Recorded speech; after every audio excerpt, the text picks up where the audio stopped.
Welcome. In this video, I'll show you how to create a project in BigQuery. Okay, so first up, go ahead and open up your BigQuery account. Now, once you're in here, as you can see in the left panel, we are under BigQuery.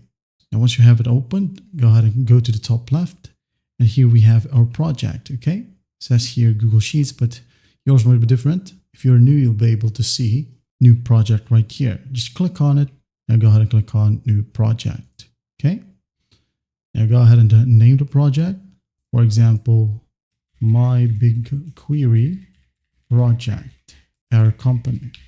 Organization, you can go ahead and click on browse and select your organization from here. If not, just go ahead and hit on create. Do keep in mind that once you put your project name right here, it cannot be changed later. Okay. Once you're sure of that, just go ahead and click on create. And here you have your project. Okay. As you can see, it has been created. I'm going to select it to open it up right here.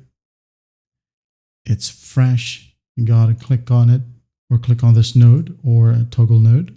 Now from here, you can go ahead and add in a dataset.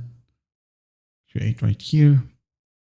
Dataset ID, maybe name, region, maybe Singapore, like so. If you want to add in some tags, go ahead and do so.